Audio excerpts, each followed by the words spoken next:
안녕하십니까.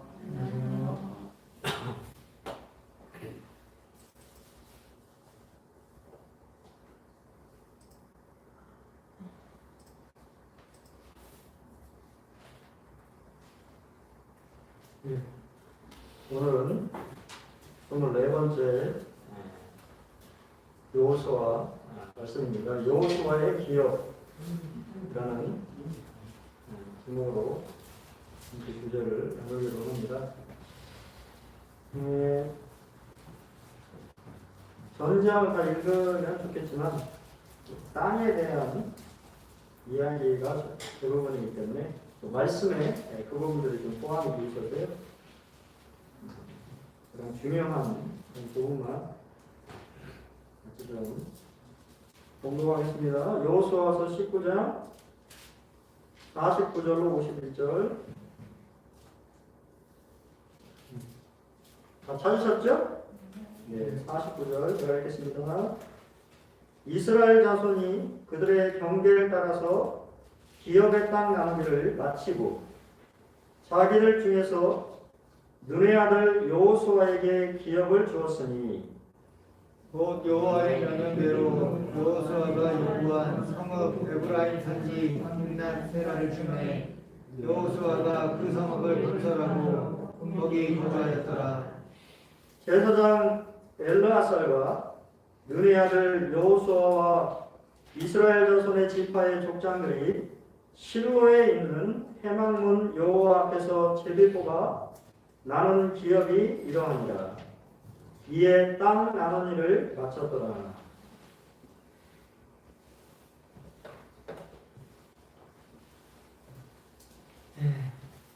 나머지 지파의 땅 분배를 우리가 살펴보고 있습니다. 지난 시간 18장에서는 가장 먼저 어디 지파인지 기억하신가요? 베냐민 지파가 가장 먼저 땅 분배를 받았다고 말씀을 드렸고요. 이제 두 번째 베냐민 지파에 의해서 이제 땅 분배를 받은 지파는 시므온 지파입니다. 시므온은 야곱과 레아의 태생으로 둘째 아들이고요. 또 시므온이라는 뜻은 하나님께서 들으심이라고 하는 뜻을 가지고 있습니다. 좀 확대해서 이렇게 좀 보여드렸어요. 우리가 이제 시므온 지파의 가장 좀 유명한, 여러분들이 좀 많이 들어봤을 만한 그 지명 중에 브엘셀바라고 하는 곳이 있고요. 그 다음에 시글락이라고 하는 곳이 있습니다. 그래서 우리가 이제 1절부터 9절에 시므온 지파에 대해서 설명을 하고 있어요. 땅에 대해서. 그래서 13성읍과 그 주변 마을들을 배분받았고, 또 4성읍과 그 주변 마을들, 그래서 또 한 성읍과 그 주변 마을들 하면 총 18성읍과 그 주변 마을을 분배를 받았습니다. 이렇게 그냥 좀 보이시죠? 우리가 이제 시므온은 창세기 49장 야곱의 축복, 야곱의 이제 또 축복은 예언과도 관련이 있죠. 시므온과 레이에 대해서 이렇게 야곱이 축복하고 있는데요. 시므온과 레이는 형제요, 그들의 칼은 폭력의 도구로다. 내 호나 그들의 모의에 상관하지 말지어다. 내 영광아 그들의 실패에 참여하지 말지어다. 그들의 분노대로 사람을 죽이고 그들의 혈기대로 소의 발목 힘줄을 끊었음이로다. 그 노여움이 혹독하니 저주를 받을 것이요 분기가 맹렬하니 저주를 받을 것이라. 내가 그들을 야곱 중에서 나누며 이스라엘 중에서 흩으리로다. 어떠세요? 축복이 아니고 좀 저주 비슷한, 실제적으로 우리가 잘 아는 것처럼 디나라고 하는, 그죠? 동생 사건을 통하여서 시므온과 레이는 이 사실은 아주 좀 잔향무도한, 사람을 다 이렇게 학살하는 그러한 잘못을 저지르게 됩니다. 그 일로 인하여서 이 야곱은 시몬과 레이에 대해서 이렇게 얘기를 이제 하고 있어요. 그들의 미래가 어떻게 될지에 대해서 이렇게 설명을 하고 있습니다. 우리가 이제 이 시몬 지파의 땅 분배에서 좀 살펴볼 것이 거기 이제 아까 보셨던 잘 이렇게 잘 모르시겠죠? 둘째로 시몬 곧 시몬 자손의 지파를 위하여 그들의 가족대로 제비를 뽑았으니 그들의 기업은 유다 자손의 기업 중에서라고 이렇게 단서가 붙어 있어요. 그러니까 무슨 말이냐면 시몬 지파는 원래 땅 분배를 개별적으로 받은 것이 아니고 유다가 받은 땅 중에서 일부를 띄어서 받게 된다라고 하는 말입니다. 그래서 보시면 시몬 지파 바로 위에 누가 있어요? 유다 지파가 이렇게 있는 것을 보게 됩니다. 그러니까 원래는 유다 지파의 땅이었는데 그 유다 지파 땅 일부를 누구에게 준 거예요? 시몬 지파에게 줬다라고 하는 말입니다. 그 이유를 19장 9절에 설명을 하고 있어요. 시몬 자손이 이 기업은 유다 자손의 기업 중에서 취하였으니 이는 유다 자손의 분깃이 자기들에게 너무 많으므로 시몬 자손이 자기 기업을 그들의 기업 중에서 받음이었더라. 땅을 이렇게 분배를 해줬는데 유다 지파가 너무 많이 땅을 분배를 받은 거예요. 근데 어떻게 됐든 간에 분배를 받았잖아요. 자기 땅이죠. 근데 그 땅 중에 일부를 누구에게 줬다? 시몬에게, 시몬 지파에게 땅 분배를 했다라고 하는 것을 성경은 말하고 있습니다. 시몬 지파는 유다 지파 기업 중에서 제비를 뽑았습니다.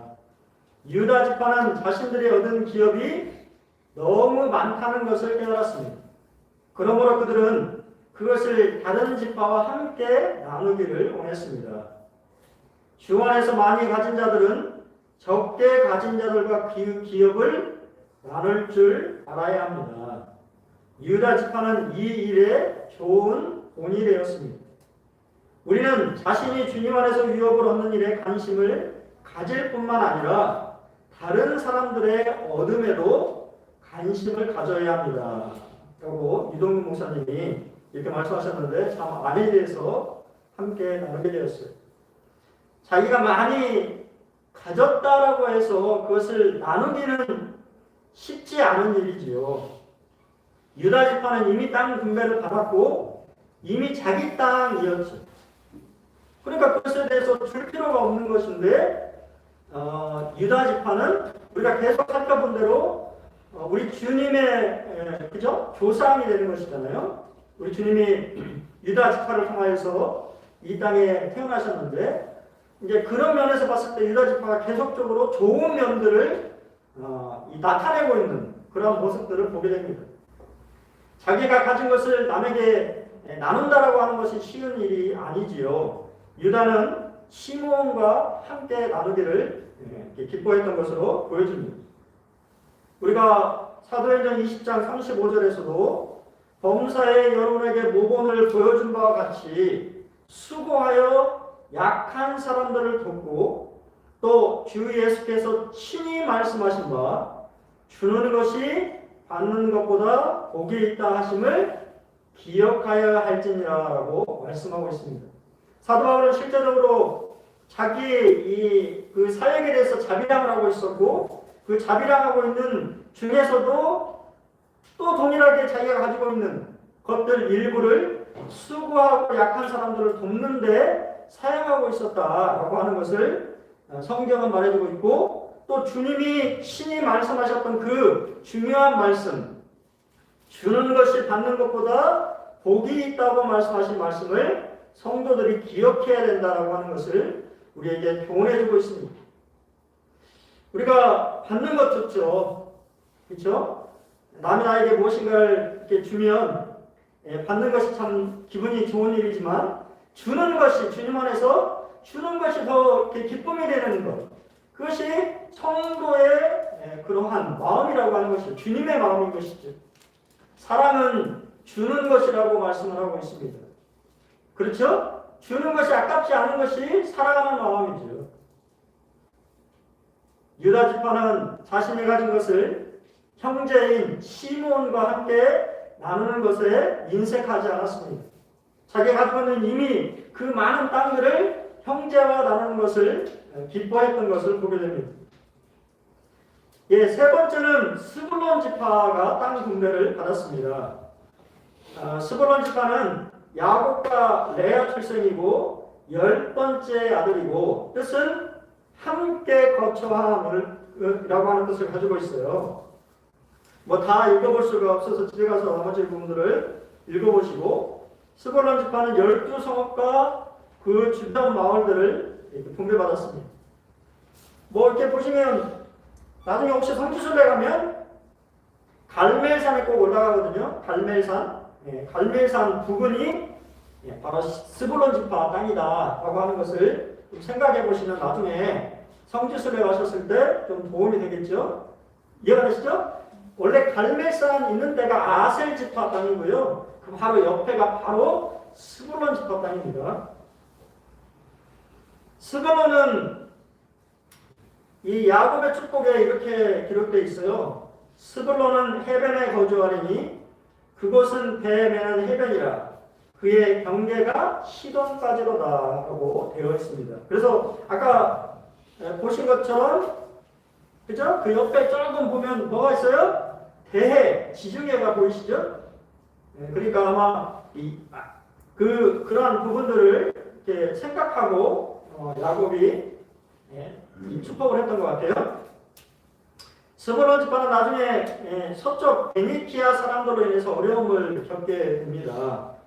바락과 기드온과 함께 외세의 침입을 물리치는 또 일을 했어요. 그래. 그리고 이스라엘 사사 가운데 하나인 엘론이 스불론 지파 사람이었습니다. 그리스도 당시에 이 지역에 살던 사람들 즉 나사렛, 가나, 가버나움, 막달라, 디베라 등에 거하던 사람들은 그분의 가르침을 많이 받았다고 기록되어 있습니다. 구약에서는 실제적으로 그렇게 크게 드러나지 않은 지역이었지만 신약 예수님 당시에는 상당히 많은 사람들이 예수님을 만났던 또 예수님이 실제적으로 그러한 사역을 감당했던 곳이 스불론 지역이었다라고 하는 것들을 좀 생각해 보시면 좋을 것 같습니다. 네 번째는 이사갈 지파. 이사갈은 야곱과 레아의 태생으로 9번째 아들이고요. 뜻은 보상받음이라는 뜻을 가지고 있습니다. 16성읍과 그 주변 마을들을 받았는데, 뭐 우리가 이제 좀 보실 수 있는 게 이제 수냄 여인 기억하시죠? 그런 지역이 이사갈 지파의 땅입니다.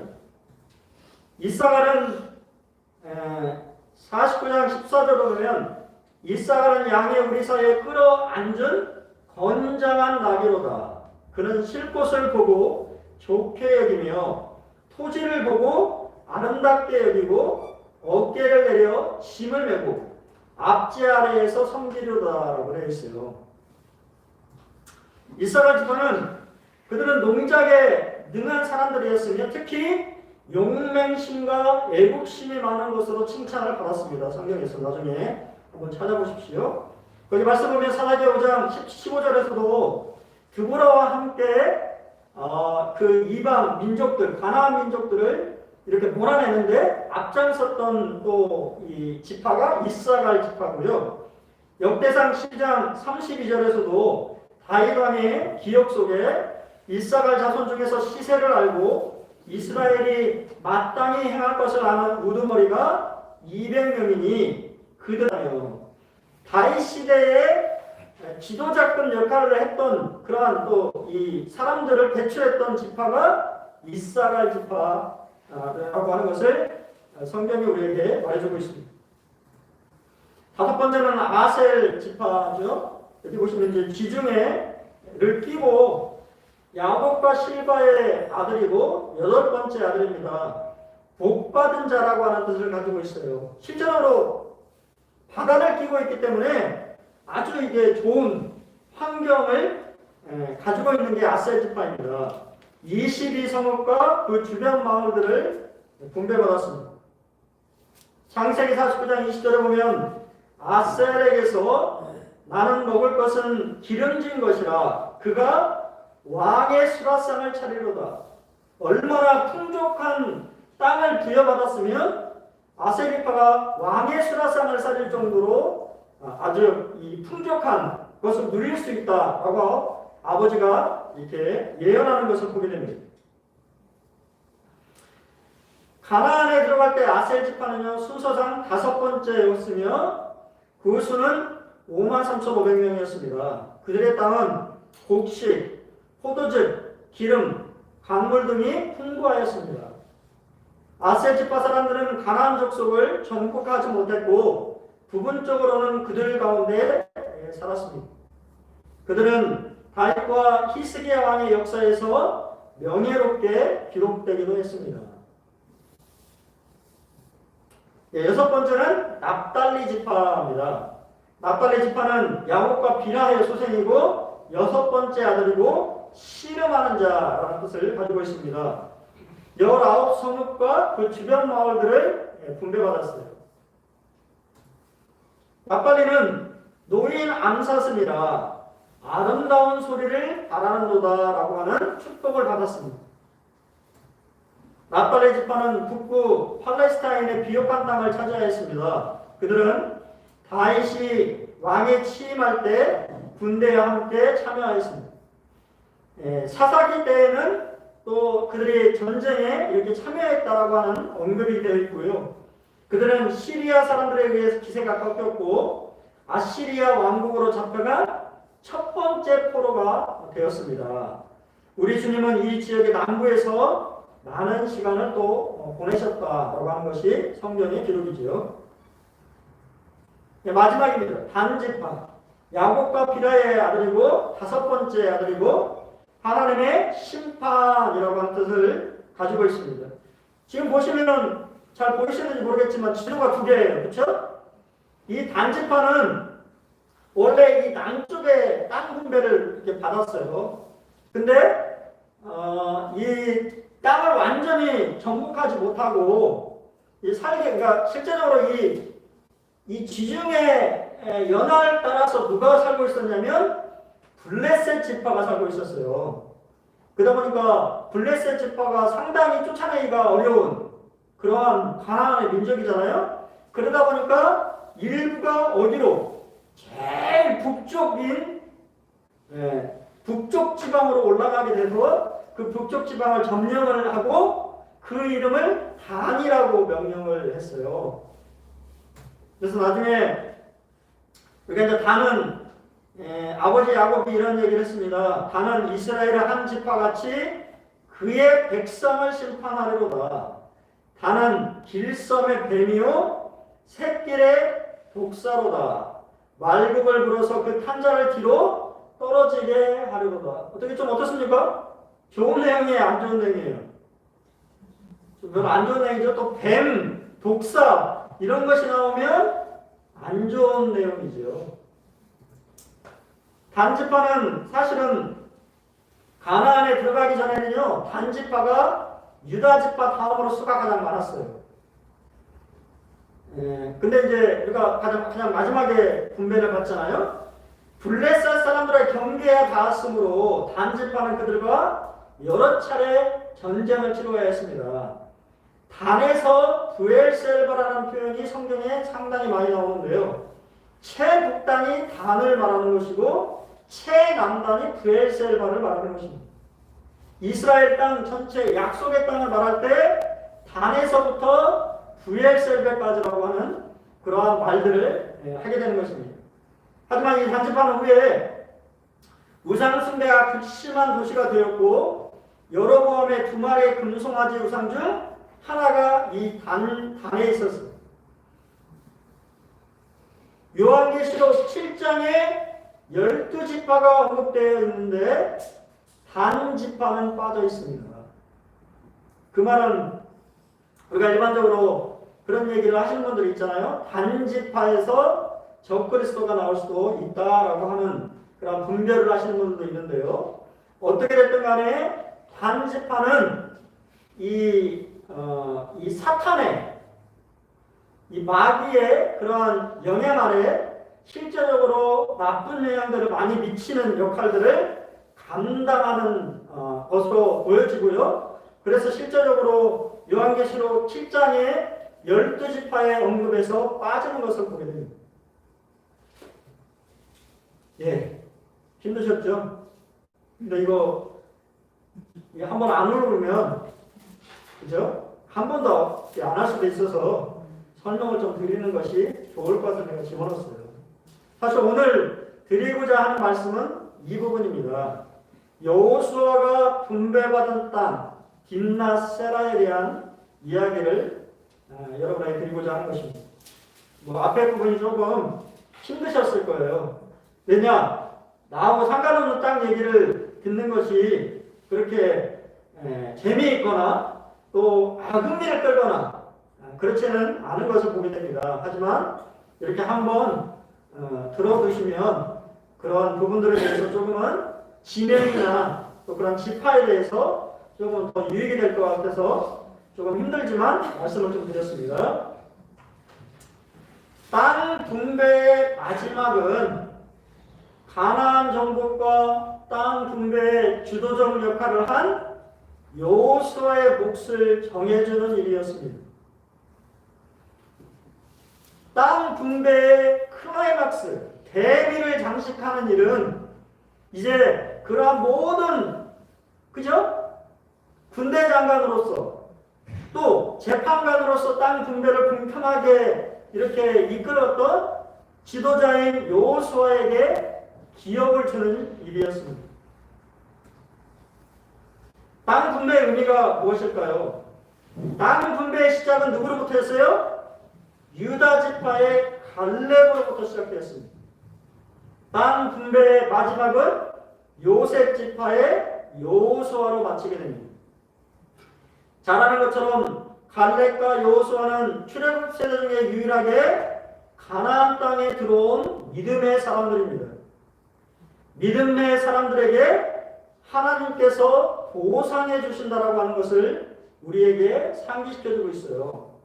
성경 저자는 가나안 땅 분배에 관련하여 갈렙과 여호수아 두 사람을 부각한 이유는 여호와께서 주신 약속을 신실하게 이루어졌음을 강조하고자 하는 것입니다. 우리에게 약속하신 하나님은 신실하신 분이십니다.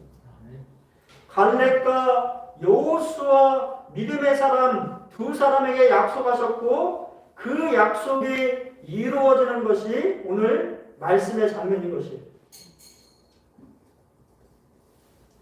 히브리서 10장 23절로 25절에 또 약속하신 이는 믿으시니 우리가 믿는 도리의 소망을 움직이지 말며 굳게 잡고 서로 돌아보아 사랑과 선행을 격려하며 모이기를 피하는 어떤 사람들의 습관과 같이 하지 말고 오직 권하여 그날의 가까움을 볼수록 더욱 그리하자. 약속하신 분은 신실하신 분이십니다. 약속하신 것을 반드시 지켜 이루시는 하나님이시죠. 그렇기 때문에 우리에게 이러한 소망을 주신 것에 대해서 여러분이 낙담하거나 실망할 필요가 없습니다. 하나님은 여러분의 환경이나 상황에 상관없이 하나님이 하신 약속을 반드시 이루시는 분이라고 하는 사실. 그렇기 때문에 여러분들이 가진 그 소망을 더욱 굳게 잡고 이제는 내가 가진 소망을 굳게 잡았다고 하면 이제 내 주변에 있는 사람들을 돌아봐야 되는 것이지요. 사랑과 선행으로 내 주변에 있는 사람들을 격려해서 그들 또한 믿음에 굳게 설 수 있도록 도와주는 것이 우리의 역할인 것을 보게 됩니다. 주님 오실 때가 가까웠다고 우리가 말하지만 실제적으로 그러한 삶을 또 살지 못하는 것들을 보게 돼요. 우리가 그럴수록 더욱 우리가 모여야 된다고 하는 그러한 말들을 또 성도들에게 함으로 우리가 이렇게 예배당에 모이든 또 아니면 가정에서 모이든 그런 모임을 통해서 우리 주님을 더욱 생각하며 또 굳게 붙잡는 이 본산고등학교 성도님들이 있으면 좋겠습니다. 가장 나중에 땅을 분배받은 여호수아를 우리는 생각해 볼 수 있습니다. 갈렙은 기업 얻는 일에서 가장 먼저 요구하고 개척함으로 땅 분배받는 일에 다른 지파들에게 동기를 불러일으켰다고 한다면 여호수아는 가장 나중에 받음으로써 믿음의 본이 되었습니다. 갈렙과 여호수아가 얼마나 믿음의 사람들이었는지를 우리가 알 수가 있는 거예요. 우리가 어떠한 일들을 행함에 있어서 누군가는 불을 붙여야 됩니다. 그렇지 않습니까? 어떠한 일들을 우리가 행함에 있어서 믿음으로 앞서서 행하는 사람이 필요하지요. 그러한 일을 감당한 사람이 갈렙이었어요. 하지만 그러한 모든 일의 중재자인 여호수아는 실제로는 가장 먼저 땅을 분배받을 수 있음에도 불구하고 그는 가장 나중에 땅을 분배받음으로 그가 얼마나 겸손한 사람이고 믿음의 사람이었는지를 우리에게 교훈해주고 있습니다. 두 번째, 자신의 기업을 이스라엘 자손들 손에 맡겼다라고 하는 것입니다. 쉬운 일인가요? 쉽지 않은 일이지요. 49절에 보면 누가 줬다고 되어 있어요? 이스라엘 자손이 여호수아에게 기업을 주었다라고 말하고 있습니다. 성경 말씀에 보면 여호와의 명령에 따라 사실은 기업을 주었습니다. 근데 성경에 이 여호수아에게 땅을 주라고 하는 말씀은 없어요. 하지만 이미 하나님께서 약속하셨을 때 그 부분도 포함이 됐던 것으로 보게 돼요. 그렇기 때문에 50절에 이 여호수아에게 땅을 주는 것이 하나님의 명령에 따라 되어진 것이다라고 말하고 있습니다. 그리고 그 명령에 따라서 여호수아가 그것을 요구했을 때 그가 어떤 땅을 달라 이렇게 말한 것이 아니고 이스라엘 자손들이 주도록 그들에게 모든 것을 맡겼다라고 하는 사실입니다. 여호수아는 유능하고 훌륭한 지도자였지만 겸손한 사람으로 이스라엘 자손들의 결정에 자신을 맡겼다라고 하는 사실이에요. 참 놀랍지 않습니까?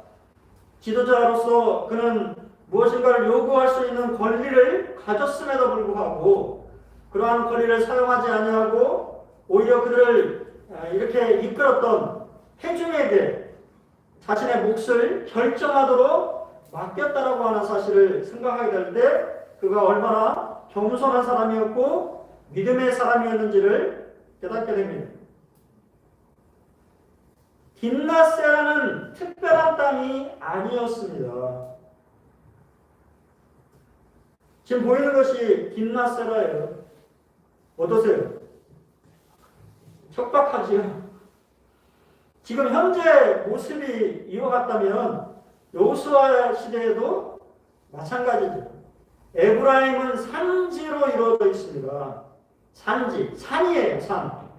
우리 산을 개척한다고 하는 것이 쉬운 일이 아니지요. 여호수아는 아까 말씀드린 아셀 지파나 이사갈이나 그런 쪽은 다 평화지대예요. 땅이 너무 좋은 기름진 곳입니다. 그런 곳을 요구할 수도 있잖아요. 하지만 그런 것을 요구하지 않았습니다. 그냥 자기가 소속되어 있는 요셉 지파의 에브라임 지파에 소속되어 있는 그냥 땅, 그 땅을 그냥 이스라엘 백성들이 주니까 그냥 받아들였다고 하는 사실이에요. 딥나세라는 특별한 땅이 아니었습니다.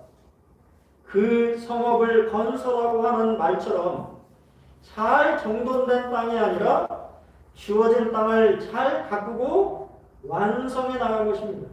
참 믿음의 사람이죠.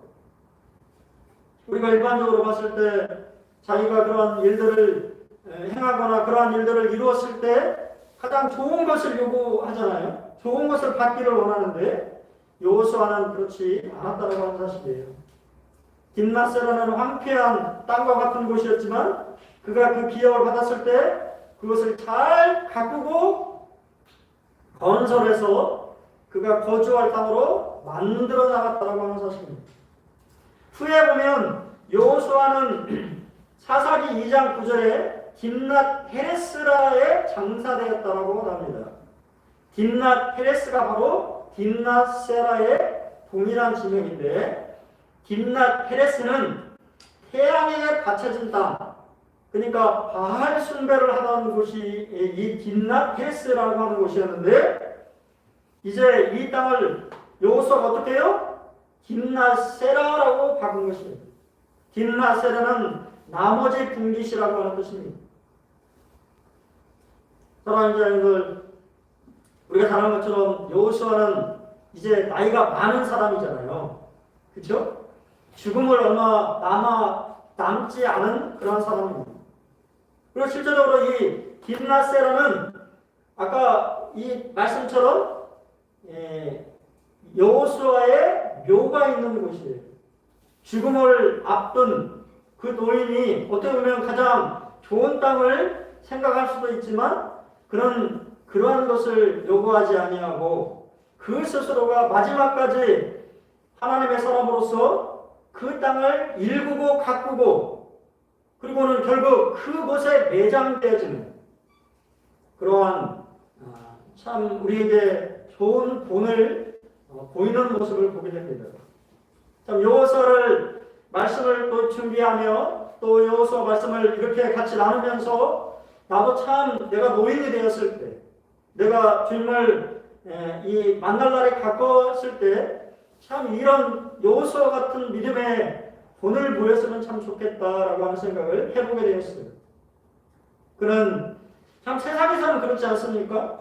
세상에서는 많은 사람들이 자신이 읽은 것들을 바라보면서 가장 좋은 것을 요구하는데 여호수아는 자신의 이제 죽음을 앞두고 자신의 묘지를 생각하면서도 그렇게 좋은 땅이 아닌 딥낫세라를 받았음에도 불구하고 불평이나 불만을 한 것이 아니라 오히려 그 땅을 잘 가꾸고 일금으로써 우리에게 또 동일하게 이스라엘 백성들에게 큰 교훈을 주고 있다라고 하는 사실들을 생각해 보면서 참 감사가 되고 또 우리 모두가 참 여호수아 같은 이러한 겸손과 또 믿음의 그러한 모습들을 우리가 나이를 먹어갈수록 우리의 삶이 더 이렇게 익어갈수록 그러한 삶을 살았으면 참 좋겠다라고 하는 생각을 개인적으로 해보게 되었습니다. 사랑하는 여러분, 참 쉽지 않은 일이지요. 저도 그렇습니다. 쉽지 않은 일이지요. 좋은 것을 받는 것 참 좋은 일이지요. 또 받기를 원하는 그런 마음들을 우리가 가지지 않습니까? 하지만 여호수아가 이 마지막 땅 분배를 받음으로 그가 어떠한 삶을 살았는지를 보여주고 있는 것 같은 생각이 들었어요. 참 그가 정말 믿음의 사람이구나. 그래서 여호수아가 우리 주님의 모습을 또 어떻게 보면 가장 많이 닮은 그러한 모습을 보였다라고 성경은 말하고 있지 않나라고 하는 생각이 들어집니다. 말씀을 우리가 마치면서 이제 땅 분배를 다 마쳤어요. 우리가 다시 한번 우리가 어떠한 그 삶의 자세로 우리의 삶을 살아야 될지를 한번 생각해 봤으면 참 좋겠습니다. 오늘 이 시간 시므온에게, 그렇죠?